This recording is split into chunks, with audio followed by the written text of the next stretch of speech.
G'day, legends, and welcome to the Celtic Down Under podcast. I'm your host, Jared, and joining me tonight is almost a full house. We're just missing John. So other than that, we've got Shane, Sean, and Liam. How are you, Liam? Yeah, good, mate. Still very, very cold here. We were minus 18 last week, but it's only minus 2 the day, so that's practically toasty. So. Come on, minus 18. That's like Sevco in about 3 or 4 games, isn't it? Had to. Shots fired early days. How are you, Shane? Yeah, good. Thanks, mate. A bit freshened up. Christmas beard made way. Had my quarterly shear, I guess was what we'd call it.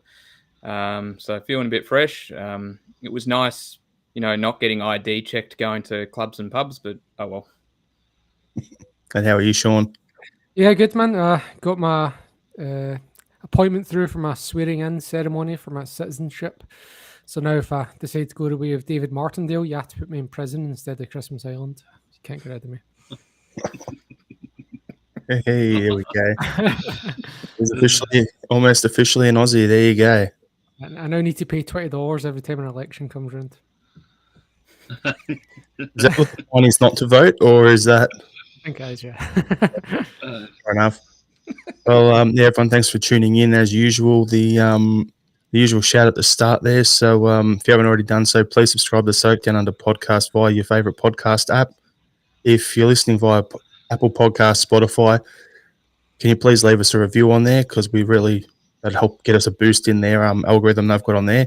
If you're watching on YouTube, you haven't done so, hit subscribe, and there's that notification bell. Hit that so you get notified when we go live each Wednesday. We're looking to grow the Celtic Down Under podcast, so there'll be updates soon. So there'll be more content coming out on the YouTube channel as well shortly. So watch this space. But what we'll do is we'll get straight into it. Aaron Mooy. Shane come up with a name for it because he had to. It's the old Harry Kuehl chant, if my memory's right. We'll played an absolute blinder on the weekend. So Celtic 2, Dundee United 0. I'll throw it to you, Sean. Discuss the match overall. Just give us your general thoughts, and then go to Lee and Shane and kick on from there. Yeah, there was a lot of kind of Twitter narrative at half time saying that Celtic were rubbish, and then I did not see that at all. I thought we'd done everything in the first half other than score. We were getting in behind. Kyogo was so unlucky. The keeper, I'm not even going to say Kyogo was unlucky. The goalkeeper was lucky. They got his foot out. I'm sure we'll come to VAR and a whole separate topic, so I'm not even going to touch on the whole thing. One thing that was interesting about that, though, was that rescinded penalty was the exact same penalty box that Dougie McDonald rescinded a penalty in 13 years ago, or whenever it was, 2010. So the exact same penalty box. So there was a little bit of a kind of... and when I'd watched back to the highlights of that game from way back, and there was all kinds of other things as well, like handballs and stuff like that. And then the second half, we came out swinging. That's a deliberate reference there, and we had them on the ropes like immediately. And when we got the goal, we kind of looked like we were going to kick on. The penalty was, again, look at the referee's position. It's absolutely embarrassing that he doesn't give it. He's looking straight at it, and yeah, we've now got someone that can take penalties, which is unbelievable. And to be honest, I thought we should have even kicked on from there. Daisen Maeda should score in the last touch of the ball when he heads over from a few yards. A big highlight of the second half was coming on. I enjoyed the chant from the crowd before he came on, which was just just for the whole anticipation thing. And I thought he looked really good when he came on, physical, talented. I thought he fit right in quite nicely in a different way than Kyogo. Kyogo was very much on the shoulder of the last man, but was really rolling in a few yards and kind of looking to turn with the ball or make things happen in that way. It was interesting. It was an interesting change. Yeah, Liam, what were your thoughts on the game? Yeah, we're getting to that point in the season now where the important thing is just getting the points. And I thought we did that in a thoroughly comprehensive and professional way. I thought we could end up have scored more at the end, but, it's just about getting the 3 points now. And yeah, job done as far as I'm concerned. And Shane, what do you think overall? Yeah, I pretty much agree with both Sean and Liam. I didn't think it was a poor performance by any stretch in that first half. I thought we looked pretty good. We may have started a little slowly, but we quickly found our rhythm. And as Sean said, we did everything but score. We were creating. We were getting in behind. We had some good chances. Birighitti produced a couple of decent saves. Jota himself looked like he was going to single. Well, Jota looked like he was going to be the one to actually break the game apart. He was on top form pretty much from the first whistle, back to sort of how we usually expect him to kind of play. He was.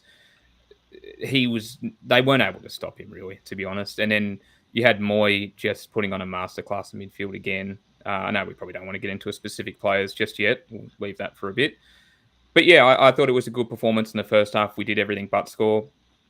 As Sean said, we came out swinging in the second half. It was good to get those early goals, particularly early on.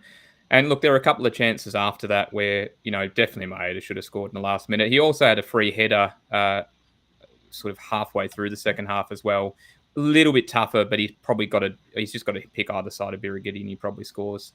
So look, it was probably a solid performance without being spectacular, but it's everything you want from this team at the moment, which is creating chances, preventing them from doing anything. They didn't threaten at all.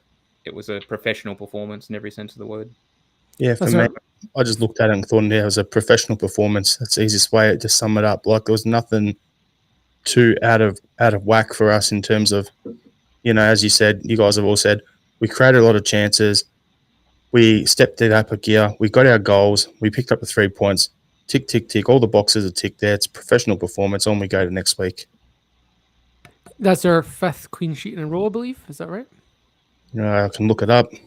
I think it is. So, and Ange was talking about that in the press, about how we have been really good, and he was very, he made it very clear that it was a whole team effort rather than the defense getting all the credit. It was like we defend from the front and etc. etc. And he did also mention since we came back from the World Cup, we've been better at that.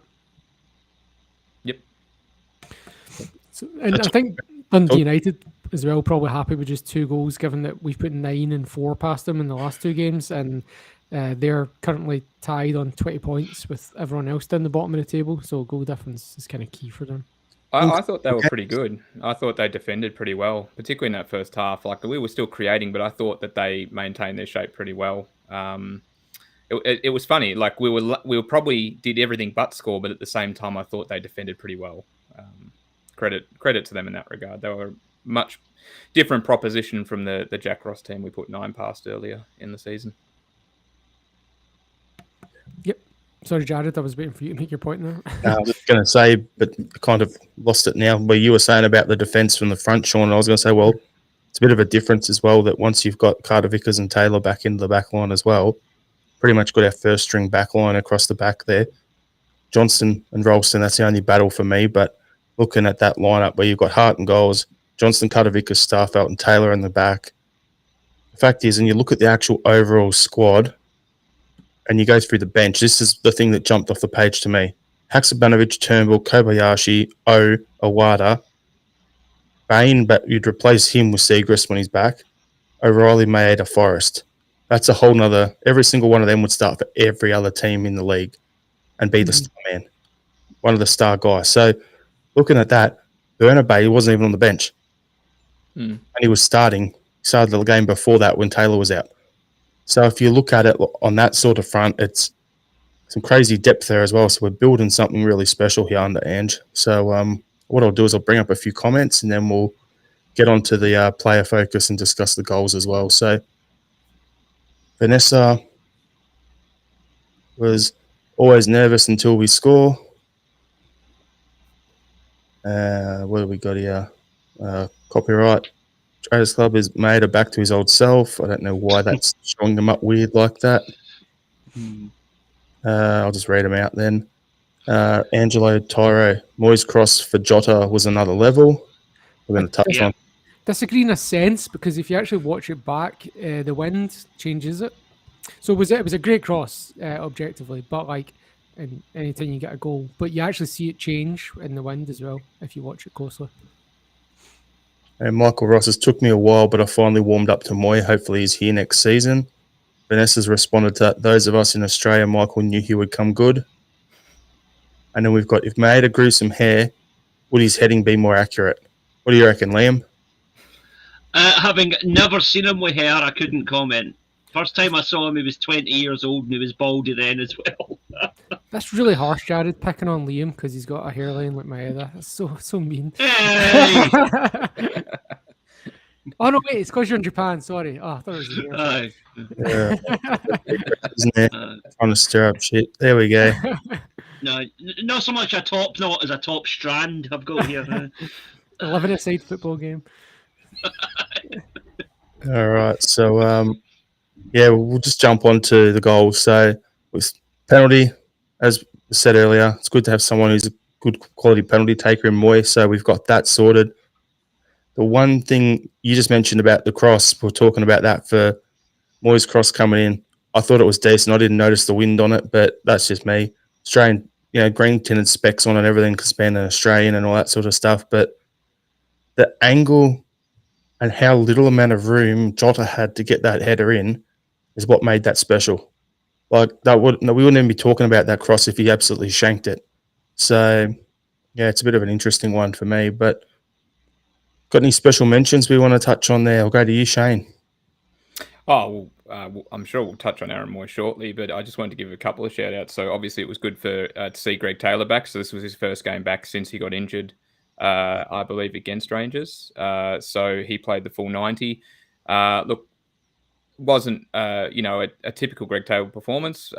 Maybe a little bit hit and miss there. Still solid enough, and he'll find his rhythm again soon.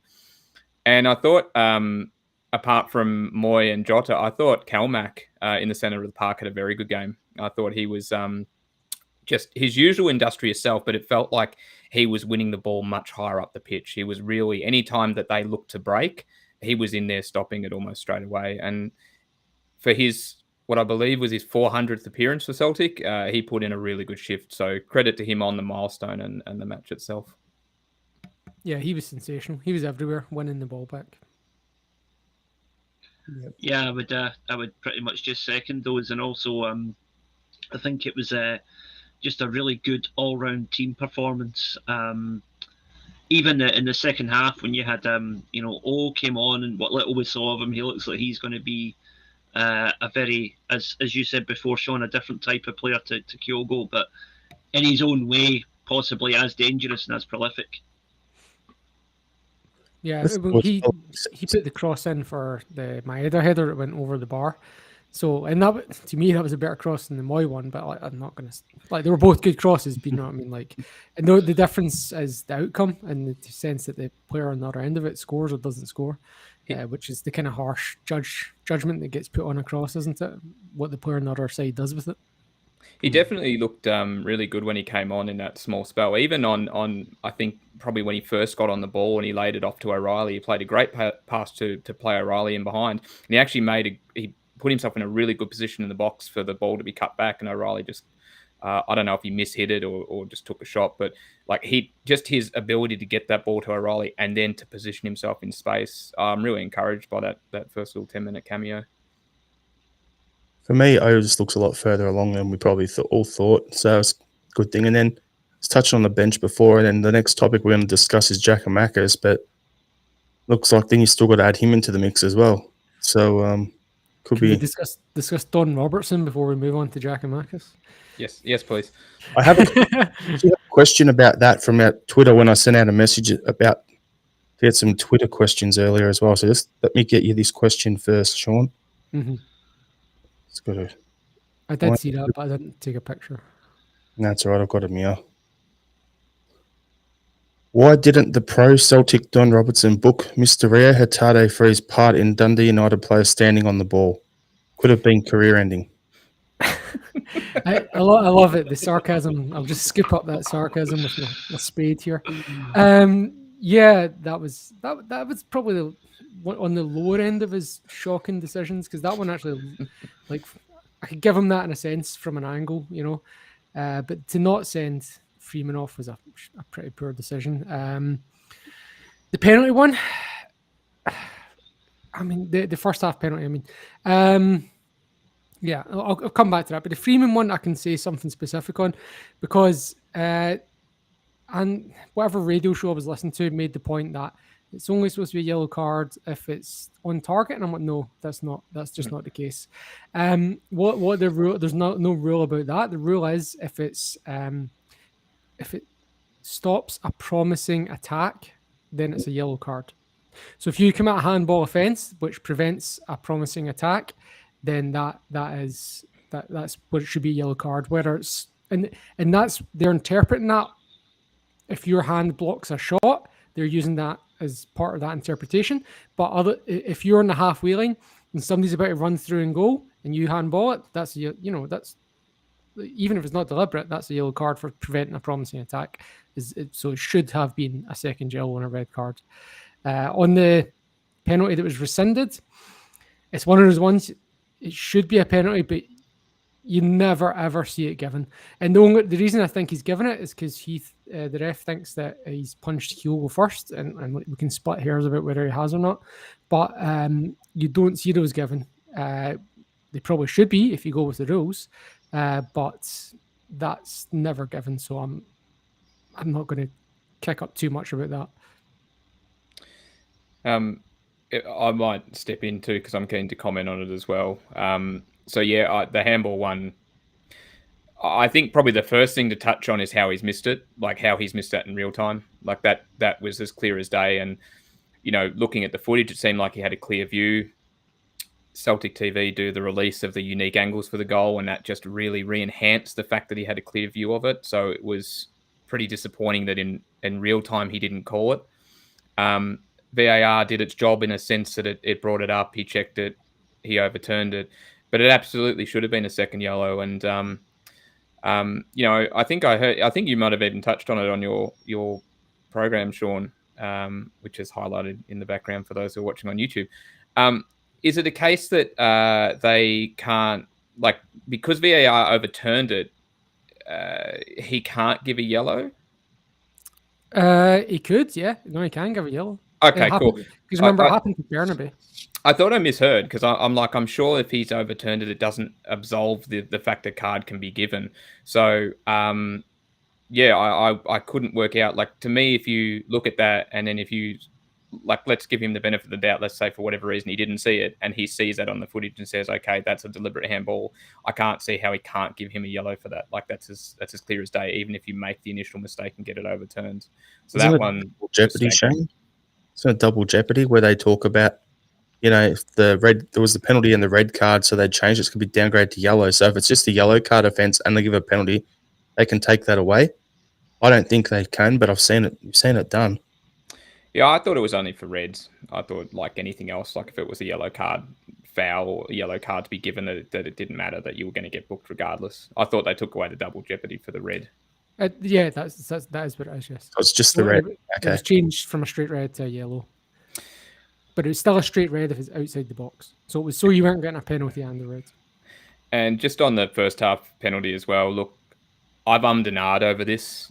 I really am a bit conflicted in a sense that you see that not given all the time. But at the same time, players on the pitch, including the goalkeeper, really do have a duty of care to not just completely bowl someone over.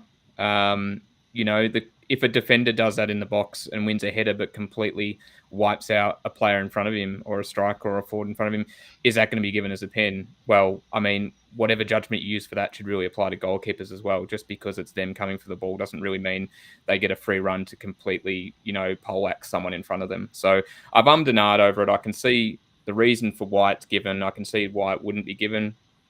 I guess the only argument I'd have is he's given that VAR.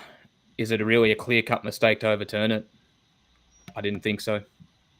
No. I've actually got a wee question about that, Sean. You'd probably know this.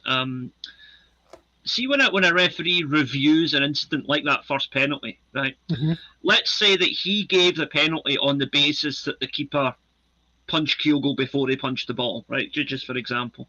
Mm-hmm. In reviewing the incident, does he only review that aspect of it, or does he review the entire passage of play? Like if he says, all right, he didn't punch Kyogo first, but the Dundee United defender barged into the back of Kyogo, so it's a penalty anyway. He can review multiple incidents, but he has to review them in an order of priority, which confusingly is not chronological. So it's not even what happens first, it's in order. There's a different, it's like order of relevance rather than order of chronology. But they would be reviewed separately, not together. But if you're talking about, so the incident would be a foul on Kyogo, and Right. it can be the case that those two players together committed a foul. But yeah, so like, so hypothetically, a referee can give a penalty for one reason, review it, then give it for another reason. Correct. Right. Okay. That's what I wasn't sure about. Yeah. So you could do that. I'm going to bring up a couple of comments here now about what we're just talking about. So, where are we here? Down here. Put yourself in the keeper's position. Ball is in the air in front of your goal. There to be punched. You punch it away, cleanly away.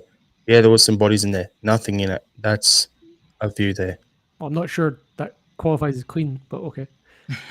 But like you can sort of defend that a little bit. If you watch Birighitti, I don't think he once he makes any look at Kyogo or look at what's coming. He's totally focused on the ball. So to kind of give that comment a little bit of credit, sure, I can understand that. But at the same time, you just can't barge through people like that. There's got to be some sort of consideration as well. Like it might be accidental, but so what? You might accidentally fly into a tackle and studs up someone on their knee or whatever. You didn't mean to, but you can't get away with it, right? So yeah, if you're centre back doing that and heading the ball, it's a foul.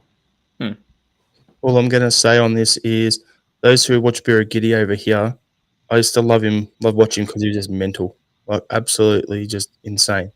So the fact is that he's gone out and just clattered someone while trying to punch the ball does not surprise me at all.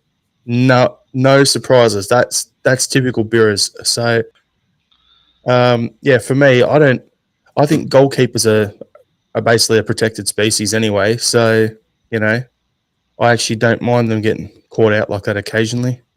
Be good to see McGregor over at the Crumble Dome copping it and getting caught out like that too. Not going to happen because of who he plays for, but there's a precedent now. Yep. Yeah. Agreed. All right, let's crack on to the next topic because I reckon we could keep talking about VAR and refereeing for another 30 minutes easy. Mm-hmm. So transfer window has all closed up. So what we'll do is there was a couple of last minute things that were happening that we thought was happening. It didn't. So Abelgard has left the club. He's gone to Hellas Verona in Italy. Giacomacca's move hasn't happened yet. The MLS transfer window is still open for a few months. His rumored move was to Atlanta United for £3.5 million plus £800,000 in add-ons. So, yes, he hasn't gone yet. Still could happen in the next month or two. But until then, he's still our player. So we've got three strikers up front. What are your thoughts overall on the transfer window, Liam? I think it's been a very good window. I think it's good that we got our business concluded nice and early, and there was none of these last-minute panic buys a la Robbie Keane or Freddie Ljungberg in years gone past. No, it's just like Ange clearly knew who he wanted to get, went out and got them. The whole Cho thing was a bit protracted and unfortunate, but there is talk today that we might go back in for him in the summer. Although personally, I don't know if we should because I think there's a question of attitude there. But overall, I think a great window. We got defensive strength, midfield strength, and now we've got another striker, and that is an entire spine of the team that has been, backed up essentially. Yeah, just on the back of that. So I've got the squad list up now on the other screen here. So what I want to do is we'll go through it. We'll go through it by position, as you said, Liam, defense, midfield, attack, all that sort of stuff. So we'll go through each position and say, are we stronger now than we were when we went into the transfer window? So where we were in December to where we are now, is it an upgrade? Have we downgraded? What's our overall general thoughts? So we'll just start with the goalkeeper situation hasn't really changed at all. Connor Hazard's returned from his loan move. That's it. So there's an extra goalkeeper. And so Joe Hart, Siegrist, Bain, Hazard. You're happy having that rotation of those guys there? I'd get one out. If you could get Hazard back out on loan or Bain. Whatever, one of them. Either of those two. One of those two out. Siegrist's got to stay. And Barkas will come back as well. So Yeah, end of the season. We haven't even got to the loan players yet. I'm staying away from them. he shipped 5 goals at the weekend, so he'll be back. Oh, brilliant. Yeah. So, defenders, we've got Alistair Johnson, Greg Taylor, Carl Starfelt, Yuki Kobayashi, Cameron Carter-Vickers, Alexandre Bernabe, Anthony Ralston, and Stephen Welsh. Moritz Jens is gone. I think and Juranovic has moved on. That's pretty much the only real changes to our backline that I can think of. Any overall thoughts on that, Sean? I'd like to see Lawal move up ahead of Welsh where appropriate between now and, I guess, going forward. And apart from that, I think it's good balance and depth. Yeah, the rumour was that Dundee United were trying to come get Welsh on a permanent. Didn't happen yesterday. So, yeah, we've got to keep him for depth at the moment. But end of the season, watch this space. I hope Lyle gets in a bit more too. Liam, anything to add on the defence? No, I would just agree that I'd like to see Lawal get some more game time. And I think it is very telling the fact that Celtic were quite clearly willing to let Welsh go, but we're not entertaining offers for Lawal. So clearly, I think there's a potential there for a first team player a year or two down the line. And Shane, anything to add? Agree about Bosun Lowell, but also still have a little bit of concern about at left back. Noticed Bernabe wasn't even in the squad, or even on the bench this week. We commented a while ago that he's got an extended run to show himself, and since then I don't think he's made as many appearances as we all thought. So a little bit concerning if Taylor goes down. Bernabe is not preferred. What might happen there, but that's really minor in comparison. Yeah. As Ange said during the week, it's hard to be a defender in his team. We get to midfield. This is the strangest thing for me, right? You look at our midfield, and our lowest number midfielder is number 13 on his player number. That's just odd. Haven't seen anything like this before. So, Mooy, Turnbull, McCarthy, Itaguchi, Owada, O'Reilly, Hatade, McGregor, Forrest. That's our midfielders. Midfield rotation. I think Forrest would more be an attacker for me, but they've listed him as a midfielder. So overall, I'm going to touch on it. Like McCarthy and Itaguchi, I thought probably Itaguchi would move on, go back to Japan. That was all the talk. Abelgard having left, he's out. Owada's in, so that's pretty much an upgrade for us. So we're stronger there. And we've got some comments here about O'Reilly. So Angelo Tyro was, I don't think O'Reilly starts as often. What's his main strength? And then there's another comment. O'Reilly badly needs a goal to kickstart his season. Yeah. Yeah. I think they're both fair comments. Yeah. And then we've got a couple other comments about the midfield here. So Angelo is also need a sale on midfielders, buy one, get one free. Take it a Gucci, get McCarthy, or vice versa, or something like that. Yeah, I think it's good depth apart from those two. It seem to be an excess. And then there's one other comment from Vanessa McCormick. We have too many central midfielders. Yeah, we do. Plenty of comments there on it. I'd agree. So something that I didn't touch on earlier when we were talking about the Dundee United game was I liked seeing Hatade get forward and get into those pockets around where the number 10 would normally be. Like seeing that on the weekend was good to see. So I'm thinking now if we've got Owada and McGregor to cover the 6 role, we've got Mooy can play a bit more forward like he has been. It frees up Hatade to be a bit more forward as well. It gives Turnbull more chance to come on and do things. O'Reilly more chance. So it actually opens things up quite a bit more for us. So I think realistically, we've got 6 midfielders for 3 spots. So we talk about the 2 for every position. So strongest part of our team is the midfield. Yep, agreed. Yeah. Certainly the deepest part, but yeah, probably. No, sorry, yeah, deepest part. The thing to note, though, is that in terms of Ideguchi and possibly McCarthy, is that both, the American transfer window, the Japanese transfer window, and I think a few other transfer windows worldwide, perhaps Scandinavia as well, because their season, I think, runs. It runs about the same as the J League, so I think they've still got a wee bit of time. So there is still scope for shipping them out. Rumour was a while ago that McCarthy was potentially going to a club in the Middle East, but his wife didn't want to do that because of the living conditions that women have to endure in some of those countries. But if that's the kind of move that he's looking at, then something like America, where it's a step down from Celtic unquestionably, but it would be a comfortable lifestyle, might appeal to him. But McCarthy clearly doesn't have a future at Celtic, so I think he will have to move on sooner rather than later for the sake of his own career. I was going to make a comment about Middle East not going to work because there's not enough sunblock in the world for him, but then you made your Well, Liam and I went and ruined it, so a lot of concern there. yeah.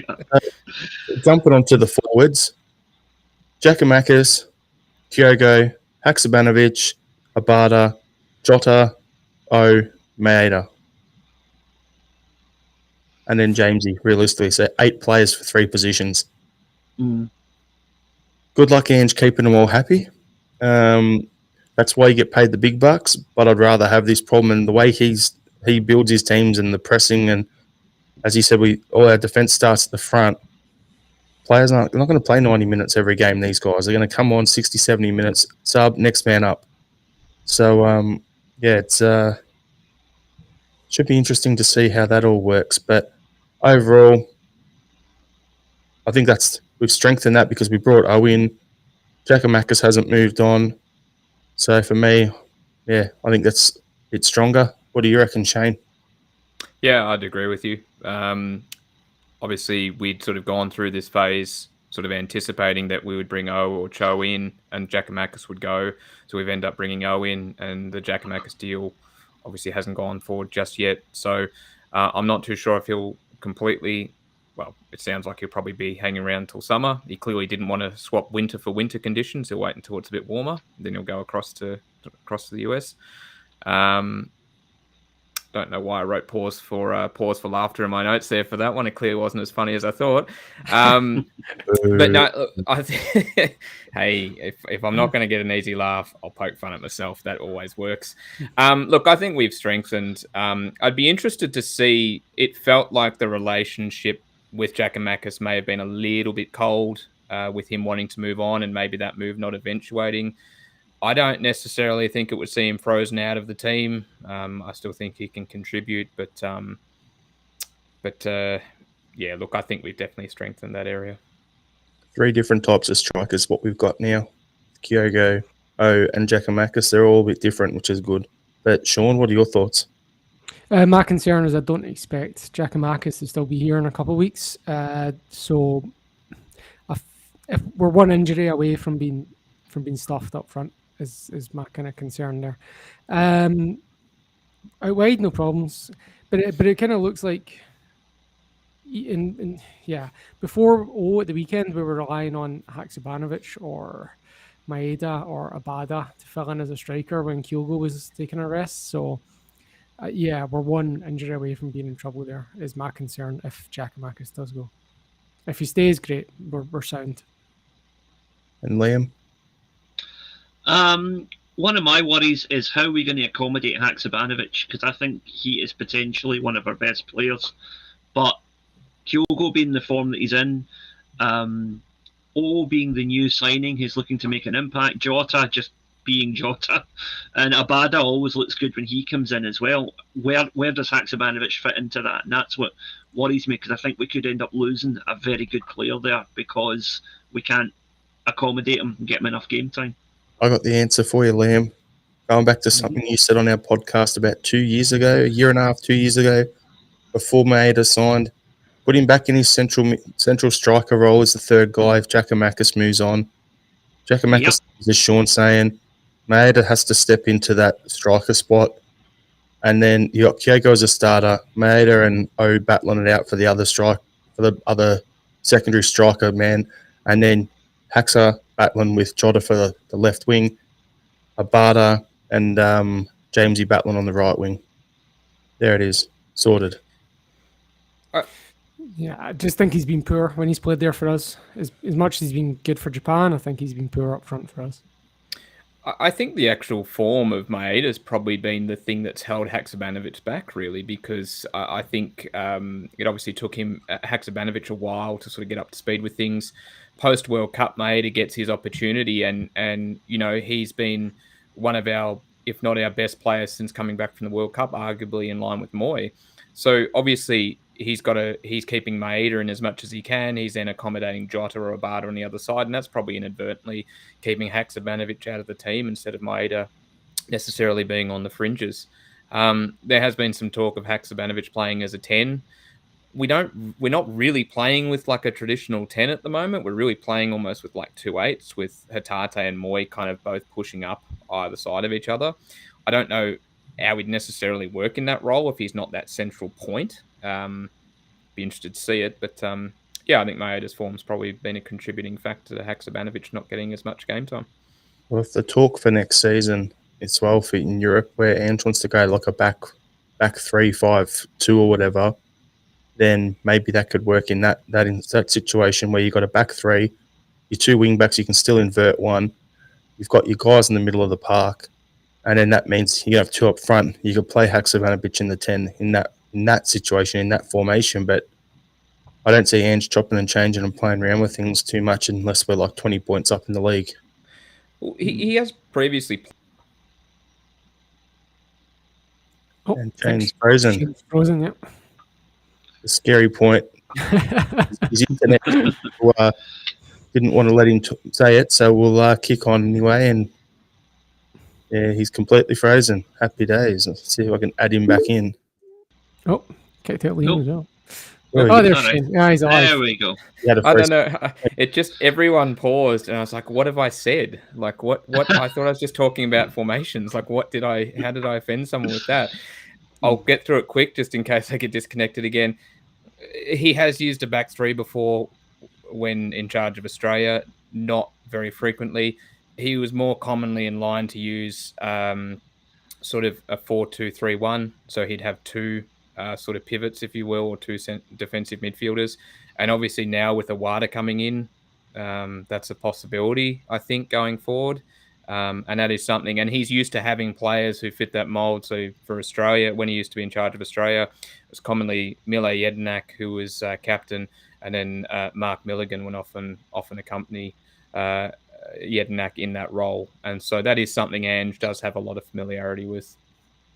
The 3-5-2 that I mentioned was going right back to his South Melbourne days. But anyway, he hasn't done it recently. Hasn't done it in the last couple of decades, so let's not worry about that too much. We did it once against St Johnstone when we were down to the bare bones when Joey Dawson started up front with Abada. So, talking about our squad, right? So we've done the main squad. Now, the guys on loan. So we currently have 10 players on loan. So we'll quickly go through them. Barkas at Utrecht. Oluwayemi's gone out to Cork City. William Scales is at Aberdeen. Zazie Urugidi is at Ostend. Montgomery is at St Johnson. Ismaili Asoro is at FC Aruka. Liam Shaw's at Morecambe.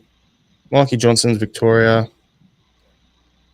Johnny Kenny's at Shamrock Rovers, and Albion Yeti's at Sturmgrass. So realistically for me, looking at those guys there, it's probably only 2 guys I think are a chance of coming back. 2, maybe 3 they'll come back next season and making potential bench, being a squad player for us. I think Toby will come back and then he'll go on loan within Scotland for the rest of for a whole season next year. I don't see him breaking in and being the actual backup keeper next year. But the year after that, when Joe Hart's deal's up and he's moving on, then it'll be him and not Bain, him and Seagrass battling it out. Monty apparently is doing really well at St Johnson, and if Bernabei's struggling, bring him back. Let him be that backup left back if need be. Other than that, I don't really see many guys there making much of an impact. Maybe Liam Scales coming in as a bench player as well. That's about it. Maybe Mikey Johnson. Yeah, it depends if anyone moves on. Scales is the one for me. I agree with Toby, but Scales is the one that I think definitely has a future. So I'd be keen to see him back. All right. So what we'll do is we'll crack on to the next topic then. So we've gone through all of that. It was mentioned by Liam earlier. Should we go back in for Cho in the summer window? So I want to throw it to you, Liam. What's your thoughts? If Giakoumakis does end up going, possibly yes, but I would rather we didn't, because I don't like being messed around by a player like that. I think since Ange's come in, it's very much been, I shouldn't have to sell Celtic on anybody. If they don't want to come here, then that's that. So, I really, was it the agent? Was it the player? We don't really know. But Celtic made an offer which supposedly had been accepted in principle, then Joe backed out of it. So I really I don't like players with that kind of attitude. But there's no doubt in his ability. And ultimately, if it's a guy that Ange still thinks will enhance the team, then I trust Ange to make the right call. But my call would be not to go back in for him. Yeah, for me, I'd be, I don't really know if I want to go back in for the whole reason that what Andrew's saying. And then before I saw O on the weekend, I would have said, yeah, let's go back in for him. But having seen how far along O is at the moment, I don't really see the point of getting both him and Cho in. However, imagine that, having O and Cho as your starting strikers. If Kyogo was out, it'd be like a little weird, but yeah. Anyway, Sean, what's your thoughts? The Ocho. It's exactly what I thought. For anyone not familiar, that's ESPN Spanish channel, and because of the number 8 in Spanish. Number 8. There you go. ESPN number 8. Yeah. And I'm also on the subject of Cho. I mean, he raised our profile for sure, and it's always good to have quality players. I'm also kind of semi-tracking the debate and the comments at the moment about the Asian Cup, which is due to take place in January. The date's not actually confirmed yet, but it's going to be in the Qatar winter. So late 23, early 24. So it should be around about the same time as the Scottish winter break, I believe. But on the flip side of that, we only had Maeda was their only Asian player that was away during the World Cup, right? So I get it. And I'd be surprised if Aaron Mooy's first choice at that point. I remember back in the day, Alex Ferguson used to avoid signing African players because of the African nations being in January. I don't know if we're that big. I don't know if that we need to consider that. I don't know. What do you guys think? Asian Cup, is this an issue? Well, I was reading through it now, and it was supposed to be from the 16th of June to the 16th of July this year, which is the middle of the summer over there.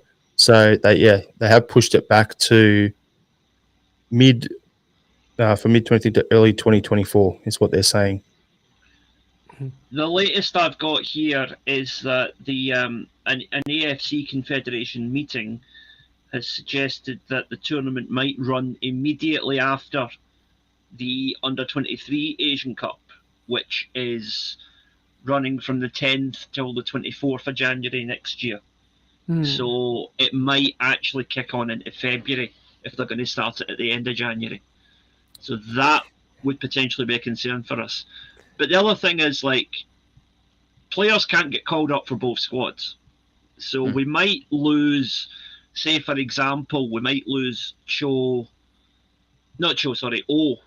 and Kobayashi and Iwata to the under-23 tournament. But then they would come back at the same time that perhaps Hatate, Maeda and Kyogo went away for the big Asian Championship. You know, players cannot be in both squads, or are highly unlikely to be in both squads. So my concern was, I'm actually glad if it's going to be in January. For instance, if it was to put it in January and not do it after, like you're saying, Liam, then I don't have as big a problem with it because, the winter break. So if we had the winter break in Scotland and whatever, fine. But if it was early, if it was, like, say if it was when potentially we win the league, we go on, win Champions League group stages, and then suddenly you lose a whole bunch of players in Europe next year, then we don't get that progress under Ange's second year in Europe under him, all that sort of stuff in the Champions League, then that's an issue for me. But how it is at the moment, that is what it is. It's not going to affect a lot of the other clubs in the league, but that's why we constantly say it's a squad game. Okay, you lose a few players, fine. Next man up. So if Maeda's out, we've got Jota on the wing, for instance, who can jump in on the left. Or if, Kyogo is called up, for instance, then I'm sure if Jack and Max moved on, we've got to find another striker. Or is that Johnny Kenny's chance to step up? Or Dawson or whoever. Is that their chance to step up? For that young guy, we're talking about the production line we've been talking about for ages. So for me, I'm not too fussed about it. I think we'll be okay. Yeah, well, yeah. It's just that it'd be frustrating to lose a chunk of players for a few weeks because you'd have to assume there's a lead in and a lead out as well. But then Qatar's not that far away, so I guess it's... Yeah.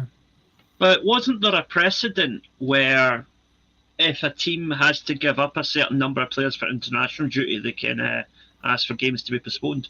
Yeah, it's 4 games, 4 players. But do we want to be doing that? Do we want to be giving any potential competitors at like 3 points while we're doing nothing? Do you know what I mean? Like,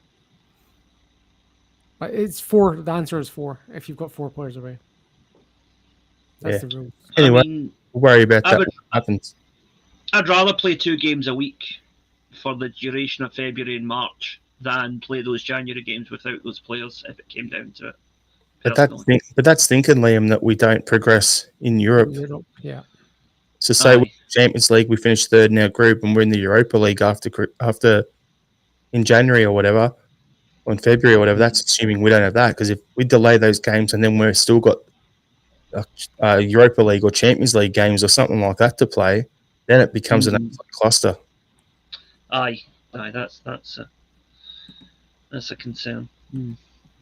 Oh well. Look, we're not the only team. There's bigger teams with Asian players that are going to have more clout at FIFA over this. So I'd guess we'll kind of get whatever they get in that sense.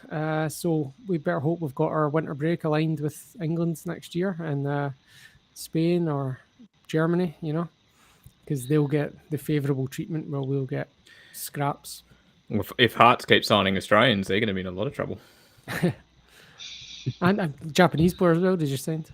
Oh, yeah, of course. Yeah. So, yeah, they're setting themselves up for a bit of a rough run. Mm-hmm. I think even Dundee United had 2 Australians playing at the weekend. Yeah, they did. And I'm sure a third... No, he went to Motherwell. I was thinking of Danzaki, who went to Motherwell. There's one more. I was thinking of St Mirren have 2. Yep. Strain and Bacchus. Yep. Yeah. Mm-hmm. So there could be an exodus. It's interesting how Brexit's caused this. And then there's what's also interesting is like all the kind of racist comments that have been coming out this week about are all from people who would have probably voted for Brexit, which has directly caused this. I think Keith Jackson I'm not saying Keith Jackson is a Brexiteer, but he was one of the most prominent voices making very racist generalizations about Celtic signings, which is I'm not happy about. And I don't know if you've seen the comments as well after the Aberdeen Hibs game when Aberdeen got cuffed 6-0, and there was 2 different pundits on the post-match on BBC both said Aberdeen had too many foreign players. That was literally, they were blaming it on the number of foreign players. That was the reason they were given. One was, who was it? It was Stephen Thompson, maybe, and Willie Miller. I can't remember, but they both blamed the number of foreign players for Aberdeen's problems. No. Oh, no. Definitely not. Pretty sure that Aberdeen had as many, if not more, foreigners when Ebbe Skovdahl was a manager, and they were ranked rotten then as well. So, well, I think you'd be supporting their point then, Liam, by pointing that out. But yeah, no, I get what you're saying. It's specious reasoning. The other thing is that the talking about the foreigners thing. I had a Rangers fan have a go the other day, which I thought was quite funny. He was commenting on some article, and he says, "Oh, there's Celtic again with unpronounceables FC, yet another Asian signing." I said, "Mate, if O is too hard for you to pronounce, I don't know where to start with it." one syllable too many. Well, if other clubs keep buying Australian or Asian-based players and having them play in Scotland, maybe to really set the cat amongst the pigeons, we can have an actual break for the Asian Cup. Wouldn't that go down well? Well, yeah, and I don't know. Yeah, I've still got till like June or whatever for before the SPFL have to try and put together some fixtures. I don't know how they come up with that anyway, but that's so hopefully they'll have some Asian Cup dates by then. And you're right, it could actually be the case that we do have to work around it, which as a country, as a collective competition, which for the one team that isn't signing Asian players is going to be hilarious when we hear them moaning about it. Not that they're already moaning about it, you know. If you want to sign like 10 stone pretty boys from Norwich, that's up to you. I don't know if anyone's seen the highlight of him when he played the friendly against us last pre-season, and he tried to do like a little fancy trick and absolutely fell in his face. It was hilarious. But yeah, I'm looking forward to seeing him playing. I think it was the same game where he played this intricate little outside of the foot pass to. That's what I'm talking about. Yeah, he completely missed the ball. Like he did that thing where you try and cross the legs over and dink the ball, and just fell in his arse. So, but they photoshopped his head onto someone with bigger arms, and I was like, and last year they did the opposite with Morelos onto Kamara's body to make him skinnier. The banter years are well in swing over there, to be honest. I'll just shout out to Todd. Embrace being stick thin, mate. Come on, look at me. Embrace it. But yeah, like Hatate will bowl him over, like O'Reilly, even Mooy. Moy's kind of slim. He's not the biggest, strongest guy, but he's got a low center of gravity. I don't see how, like they're. Yeah, I think when it comes to playing them, I don't know, we're getting way ahead of ourselves. They'll probably have him on the bench, and they'll have the hat-trick throwers and Lundstrom and Kamara and Jack coming into the team. Yeah, I agree. I think they know they need to. Right, back to the run sheet, and related to what we're talking about, if anyone's wondering where Jared's gone, he's having some technical issues. So the next topic up was Aaron Mooy. Is Aaron Mooy the best player in Scotland currently? Which I believe Charlie Nicholas said something to that effect. Shane is his biggest fan. What would you like to say on it? Look, it's a big call. I don't know if I'd go to the extent of saying he's the best player in Scotland. I think there's a number of players that could be vying for that at the moment. But he's been in tremendous form. I'll play this straight down the line. Looking at his stats, it looks like since he's come back from the World Cup, 5 goals and 3 assists in all competitions. But more apart from that, obviously he's becoming a very solid penalty taker, which we've needed for a while, which has also been promising. It's just good to see him in that midfield link up with the likes of Hatate and McGregor. I actually think one of the big things to come about his form has actually been the way that he works with Hatate. I think they actually play off each other really well and link up well. I think, and they complement each other well. I think Hatate's got that real kind of industrious, constantly moving up and down, back and forth kind of movement. Loves playing those little reverse passes. And Mooy himself, Ange loves smart players. He's not particularly quick per se in terms of speed, but he's smart and he's quick with the way he thinks. And it just looks like he's playing in slippers sometimes while everyone else is struggling. But they link up so well. And you could even see on the weekend where Mooy's making those little runs, but in behind, Hatate's playing that reverse pass. It finds him. He's, playing it across the box, waiting for someone to tap it in. That's been one of the pleasing things. And McGregor complements both of those in front of him so well. This is why I'm finding it increasingly difficult to see O'Reilly getting back into the team and even Turnbull even getting a start, just because I think that midfield three is working so well as a collective. And Mooy, despite his stats and goals and assists going up, the most pleasing thing for me has how that collective has worked with him in it. So not necessarily the best player in Scotland. I think that's maybe too bold a claim, but definitely in the top echelon, I would say for sure. So just before passing over to Liam, who is the best player then?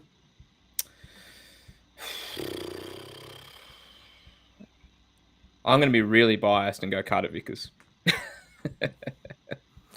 Okay, so we don't think it's Jordan White at Ross County, no. Liam, what do you say?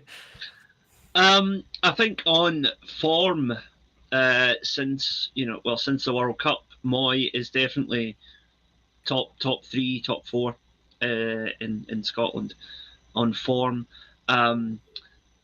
Certainly, I think it's a toss-up between him and Maeda as to who has been Celtic's most consistent player since the World Cup.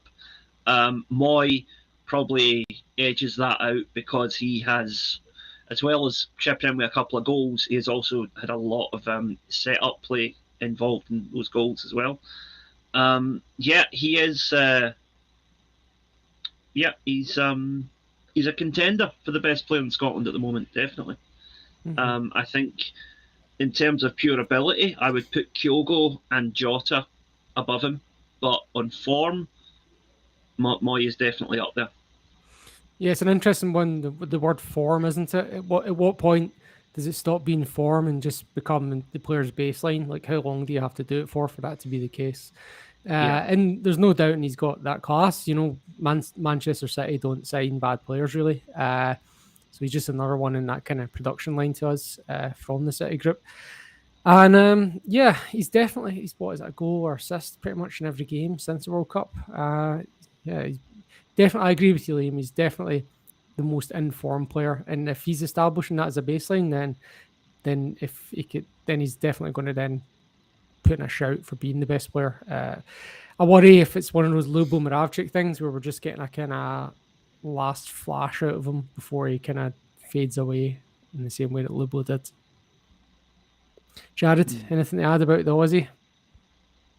Nah, you guys have covered it all with Mooy. The only thing I want to say is you asked who the best player in Scotland was. I just wanted to say it's Tony Watt because now he's played for half the clubs in the Premiership. That's right. Now he's signed for St Mirren. That's a bizarre one, especially with Eamon Brophy going up to Ross County as well at the same time. And then Ross County also signed the striker from Queen's Park. It's some strange signings. Jack Aitchison, signed for Motherwell, ex-Celtic player. Youngest ever goal scorer for us. Yeah, youngest ever. Yeah, or youngest ever goal scorer, isn't it, Motherwell? I'm going to throw this back to Sean, just because he asked me the question. I'm curious for your take. Who do you think is the best player in Scotland? I would actually agree it's Carter Vickers, but it's a kind of apples and oranges thing in the sense of an attacking player versus a defensive player. And if you take form out of it, I would actually, and we're talking about an attacking player, I would say Jota. Yep. Nice. Happy days. So we've got a couple of Twitter questions to go through, and then we'll start to wrap up the podcast. So Sid64 sent through do you think we're stronger after the window? I think we all said yes, we are early on in the pod. Yep. And then Quinty Central, what a name. Would you like to have signed Moose Dembele? For reasons that are not football related, yes. But does anyone realistically see Dembele closing down defenders? I don't. No, exactly. And wages would have thrown out the whole locker room as well. So, I hope this is a laugh, Mahesh. on a Celtic podcast too. I hope you have the wind up, mate. Good. He could finish as the leading scorer in the league, and that's not a good thing. Well, Mahesh does like to look at stats, so I'm guessing there's some stats to back that up. Well, it'd be fair if Tavernier ends up as top goal scorer, then Willie Collum would get the top for assists, wouldn't he? Nick Walsh. It's a whole range of them. Yes, yeah. Unrelated. Slightly off topic, but that reminds me, right? This was a thing I brought up the other night on Axom as well. Why is it that we know the names of all the referees, and yet if I watch the J League every week and I could not name one Japanese referee? Yeah, same with Australia. I could name two in Australia. That's it. Yeah, and that's only because one of them got like belted and stuff during the derby down here. Mm-hmm. Alex King, and then the other one was some bloke, and they'd always call him the Bricky after because his part-time job was he was a bricklayer. Mm-hmm. Well, it's now 379 days since Sevco faced a domestic penalty. We've had 3 British Prime Ministers in that time. And 2 monarchs. Yeah. Thought that was the case, mate. All right. So Celtic are playing Livingston tonight. So Wednesday night, Thursday morning our time. Liam, what's your expected lineup? I think pretty much the same as the weekend. Possibly Maeda coming in for Jota, because I think it might be a game where Maeda's pace and physicality might get more results in terms of stretching that low block that Livy like to play. But apart from that, no, I think that the team will be pretty much the same. I'm going to predict 3-0 to Celtic, and hopefully we are a couple of goals up at half-time so that Iwata and maybe even Kobayashi can get a wee run out in the second half. And Sean, what's your take on the lineup and score prediction? Yeah, it'll be interesting to see the champions of Scotland playing the per capita champions of Scotland. Oh God! So clash of 2 champions. Yeah, so I think David Martindale's been doing the lines recently and came out with comments like that. Apparently, he was also going to go on a Celtic podcast, and that got cancelled because of the abuse. I'm not joking. He's supposed to go on the Russell Boyce podcast. Don't even mention that podcast on this show. Dear. And yeah, shambles after shambles. Anyway, I think it will be much like the Dundee United game, and it'll be low block, and the game will just depend on us taking our chances. And I don't really see Livingston scoring unless they get a dodgy penalty.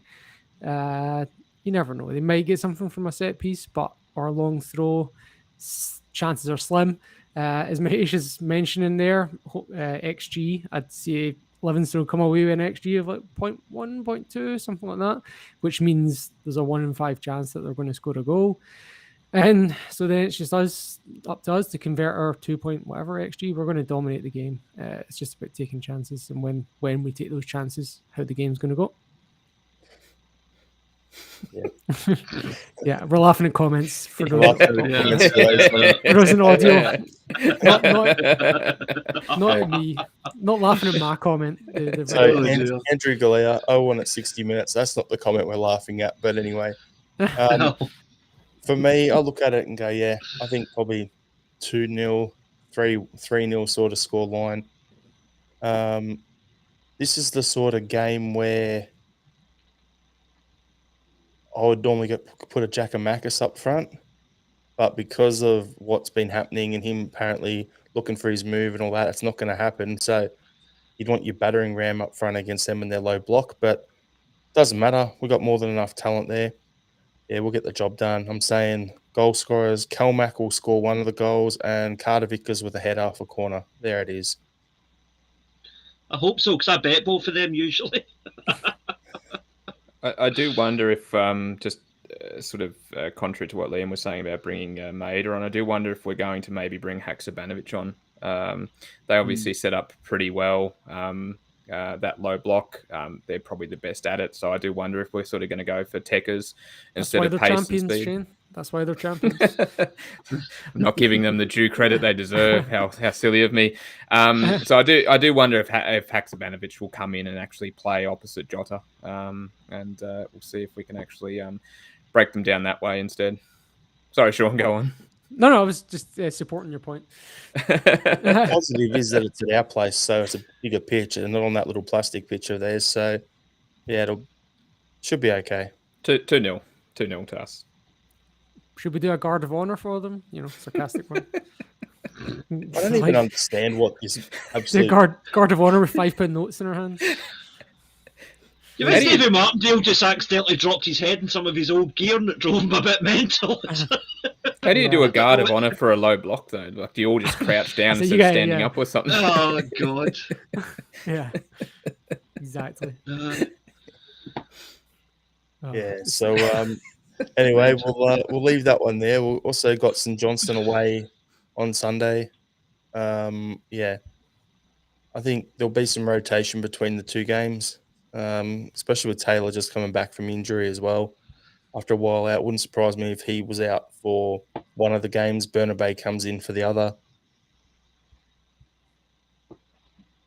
Oh, Jared's gone again. I don't know if can you guys hear Jared? Is it just me? I'm back. The thing didn't lock the microphone. Okay. All right. Yeah. So it wouldn't surprise me if he rotates Carter Vickers as well, just because they can't both come back from injury. But anyway, against St Johnstone, yeah, 3-0. Keep our run of clean sheets going. That'd be good. Shane? Yep, I'm saying probably 3 or 4-0 as well, and I can see, I can definitely see Maeda coming in for this game against St Johnstone. Possibly, as you said, if there's no issue with Burnaby, him coming in and probably playing against St Johnstone as well. Sean? Yeah, I'll go with. I feel like I'm repeating myself because all these teams are doing the same tactics against us, and the games are playing out in a very similar way at the moment. So I'll go with 3-0 as well. Come on, Liam. Make some silly, outlandish comment like 7-0 or something. Oh, no, 7-0 would just be daft. 6-0. All right, 6-0. Oh, hat-trick. 2 for Kyogo and 1 for Cal Mack because my good lady always bets him to score first goal. So there you go. Happy days then. All right, so what we'll do is before we go to our final thoughts, I'm just going to bring up a couple of comments that we put aside here. When I disappeared before, Angelo's commented, Jared killing spiders.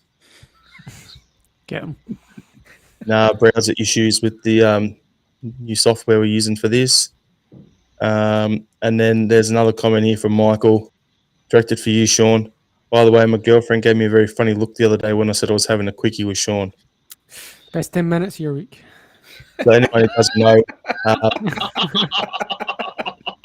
there's a quickie weekend roundup that Sean does, a bit of satire, a bit of taking the piss sort of thing.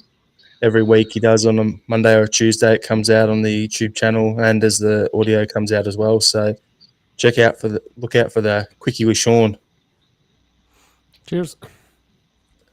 All right, final thoughts. So we'll go to Shane first. Everyone knows I'm obviously pretty, I guess, big into Australian football and promoting Australian football. And we've got the Women's World Cup coming up in a few months' time here in Australia. And, the news came through this week that Australia, who's playing the Republic of Ireland, or the Matildas, I should say, were playing the Republic of Ireland. That was initially at the Sydney Football Stadium. For those with context, that was at the stadium that Sydney FC and Celtic played at when they were down under a few months ago, which holds about 45,000 or so. The ticket demand has been so great that they've now had to move that opening fixture to a core stadium or Stadium Australia. And again, just for context for those outside of Australia, that's the game that Celtic and Everton, that's the stadium that game was played at. And I think it's wonderful for women's football in this country to see that the want to go and see it and be part of it, to see that uptake in tickets and to have that move to a bigger venue months out from the game actually, coming around. it's just great for women's football in Australia. So long may that uptake continue, and go the Matildas. Sean? My message, I guess, is look after your radioactive material. Try not to lose it. It's an important lesson for all of us, particularly Rio Tinto. My comment is dedicated to you, Angelo Tyro. I've never had a blonde mop in my life. And over to you, Liam. Right. Oh God, what can I say this week? Yeah, I would just like to say a big thank you to the staff at the 2 different hospitals that have looked after my dad for the past 2 weeks since he broke his hip. He is getting home today, thoroughly on the mend, and give all those medical staff, give all those public sector workers the pay rise they deserve, and get the Tory government to fuck. Thank you very much. Oh, wait, are we explicit now? Oh, no. Oh, no. Almost got away with it. Oh, no. I even said cluster and didn't drop the other half. Liam's just gone and done it. Now we've got to hit the explicit button. Explicit content. Okay. Damn it. Sorry. Well, it would be the Tories. I mean, come on. Right. You know not to say the T words, man. That's explicit content. Right. I'm sorry. All right, everyone. Thanks for tuning in. Hope you enjoyed the show. If you did, hit a like button on YouTube. Let everyone know that it's going to help us in the algorithm. Share the podcast around as well. Tell your friends. Try and grow the Celtic Down Under along with us. It's a bit of a community we're trying to do here. But yeah, thanks again for tuning in. Talk to you next week. Hail, hail. Hail, hail. Oh, hell.